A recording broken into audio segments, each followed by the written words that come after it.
पुर्खाहरूले राखेको धन सम्पत्ति भन्नु न है छोराछोरी त त्यस्तो पो रहेछ। त्यसले गर्दाखेरि चाहिँ आज हामीले यो सम्पत्ति भन्ने कुरालाई चाहिँ आज छोराछोरीलाई एउटा सम्पत्तिको रूपमा हामीले यसलाई जोगाएर राख्नुपर्छ है। एउटा त्यसको नानीहरूलाई त्यसले आज यो सन्डे स्कुलको सेवाद्वारा यो नानीहरूलाई एउटा संसारको सबै वातावरणदेखि दूषित वातावरणदेखि हामीलाई जोगाउनको लागि यो सेवा राखेको हो है। त्यसकारण उहिले सन्डे स्कुल सेवा यो सेवा कति वर्षदेखि सुरुदेखि हुँदै आएको। त्यसकारण आज हामी अब यो सन्डे स्कुल सेवा है को आदर पद हामीले यो पालि दिएको रहेछ। परमेश्वरको भय नै ज्ञानको सुरु। इङ्ग्लिस भनेको the fear of the lord is the beginning of knowledge. कति राम्रो छ यो। कसले भनेको भन्नुहोस् त? यो चाहिँ कसले भनेको? Fear of the lord is the beginning of knowledge भने यो चाहिँ कसले लेखेको? हितोपदेश। यो हितोपदेश कसले लेखेको? किङ सोलोमनले। कसले लेखेको? King Solomon. कसलाई चाहिँ के भन्छ? नानीहरूले क्लास 2 मा के पढेको छ नेपालीमा? द वाइज किङ भनेर पढ्छ पर्दैन? के भनेर पढ्छ अरे? Wise king. ज्ञानी राजा सोलोमनले यो लेख्नु भएको है। परमेश्वरको पहिला कुरो चाहिँ हामीले परमेश्वरको भय नै के रहेछ? यहाँ कुनै पनि कुरोको सुरु हुन्छ हैन। कुनै कुरोमा केही कुरो गर्न जस्तो तिमीले स्कुलमा पढ्दाखेरि पहिला सुरु तिमीले नर्सरीमा पढ्छ। नर्सरीमा पढ्दाखेरि तिमीले के पढ्छ? एबीसीडी। सुरुमा तिमीले के पढ्छ? एबीसीडी क ख ग घ 0 1 2 पढ्छ। त्यो चाहिँ सुरु हो है। त्यहाँदेखि तिमीले पढ्दै पढ्दै गएर तिमीले थुप्रो अल्फा वर्ड्सहरू पढ्छ, सेन्टेन्सहरू पढ्छ, त्यहाँ थुप्रै कुराहरू तिमीले थुप्रो ज्ञानहरू। त्यसकारण त्यस्तै प्रकारले तिमीले के गर्छ अरे? वाइज म्यान फियरेड भन्छ। ज्ञानी मान्छे चाहिँ डराउँछ पो अरे त। त्यसकारण आज तिमीहरू पनि एउटा ज्ञानी मान्छे हुनु भने चाहिँ परमेश्वरको डर राख्नु। 14 को 16 पदलाई पढ्नु त। हितोपदेश 14 को 16।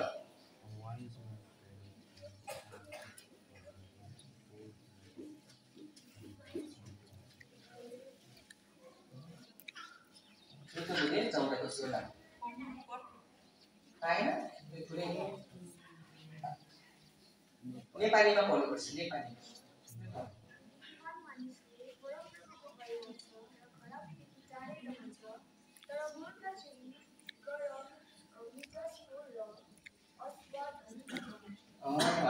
ज्ञानी मान्छे चाहिँ के गर्छ अरे? डराउँछ अरे, खराबीदेखि टाढो रहन्छ भनेर भनेको छ। इङ्ग्लिसमा लेख्छ अ वाइज म्यान फियरेड लेखेको छ इङ्ग्लिसमा। परमेश्वरको घरमा परमेश्वरले मात्र दिनुहुन्छ। परमेश्वर चाहिँ सबै ज्ञानको भण्डार हुनुहुन्छ है। अनि बाइबलमा यस्तो कुराहरू लेखेको छ कि आज परमेश्वरले चाहिँ प्रभु येशू मसीहलाई चाहिँ ज्ञान बनाउनु भयो भनेको छ है। आज मान्छेले संसारमा स्कुलमा गएर, कलेजमा गएर, युनिभर्सिटीमा गएर पढेर प्रभु येशू मसीहलाई चिन्नु पर्नेछ। त्यसकारण आज तिमीले कतिजनाले यहाँ सन्डे स्कुलमा आयो, सबैले प्रभु येशू मसीहलाई चिनेको हुनुपर्छ। प्रभु येशू मसीहलाई ग्रहण गर्नुपर्छ। VBS को नानीहरू VBS मा जान्छ है। त्यहाँनिर तिमीले ग्रहण गर्छ। यसकारण यहाँ पनि अब आन्टीले तिमीलाई भन्छ होला, सन्डे स्कुलमा भन्नुभएको छ होला, तिमीले प्रभु येशू मसीहलाई ग्रहण गर्नुपर्छ। अब ग्रहण नगर्नेहरूले चाहिँ आयुष चल्दैन र आयुष यता सुन्छ। मैले के भन्छु यहाँ सुन्नुपर्छ है। प्रभु येशू मसीहलाई हामीले पाएन भने चाहिँ है, प्रभु येशू मसीहलाई पाउनु एउटा बुद्धि पाउनु रहेछ ज्ञान। त्यसैले कति राम्रो गजलहरू बाइबलमा। पहिलो कोरिन्थी 1:30 पढ्नु त। पहिलो कोरिन्थी 1:30 कति राम्रो। अलिकति ठुलो नानीहरूले चाहिँ बुझ्छ है। सानो नानीलाई बेसी हल्ला गर्छ, सुन्दैन। सुन्नुपर्छ ल। 1:30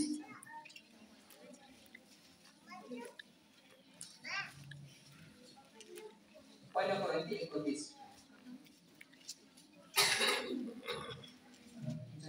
जसमा तिमीले नेपाली बाइबल पढ्दैन नि? ट्रफी पढ्दै त। पहिलो 1 कोरिन्थी 1:30। ढिलो हुन्छ त्यसो गरे छिटो गर्नुपर्छ त। नेपालीमा आएन। जोसेफ दादा यता बाइबल पनि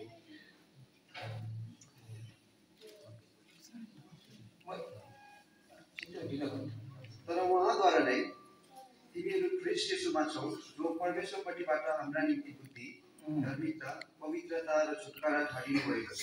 इङ्ग्लिसमा लेख्छ परमेश्वरद्वारा नै उहाँलाई के भनेको छ? बुद्धि। बट आज संसारमा तिमीले है स्कुलमा गएर, कलेजमा गएर जो बुद्धि पाउँछ, ज्ञान पाउँछ, तर त्यो ज्ञान चाहिँ तिमीहरूको लागि एउटा सीमित ज्ञान मात्र हो। तर खास साँचो ज्ञान चाहिँ परमेश्वरले भन्नुभएको ज्ञानी, परमेश्वरले चाहनु भएको ज्ञान दृष्टिमा ज्ञानी हुनु हो भने चाहिँ हामीले प्रभु यीशु मसीहलाई पाउनु पर्ने रहेछ। प्रभु यीशु मसीह त्यसकारण अब हामी एउटा तीनटा पोइन्टलाई हेरेर हामी वचनलाई राख्छौँ।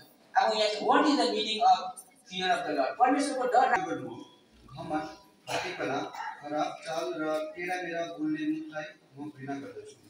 परमेश्वरको भय राख्ने अब नानीहरूको सोच है परमेश्वरको भय राख्ने पहिलो कुरो के रहेछ केलाई घृणा गर्नुपर्ने छ इभिल कुरोलाई इभिल हेट इभिल रहेछ हामीले खराबीलाई घृणा गर्नुपर्ने रहेछ।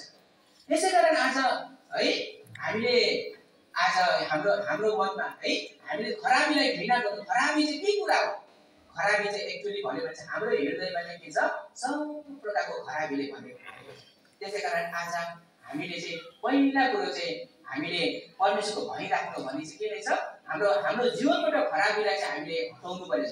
खराबीलाई चाहिँ हामीले घृणा जस्तो घृणा के कुरोलाई हामी घृणा गर्छौँ कुन कुरोलाई चाहिँ हामी हेट गर्छौँ है जस्तो प्रकारले है हामी नराम्रो कुरा हामीले खराबीलाई घृणा गर्नु हट्टीपना नहुनु है इभिल वे।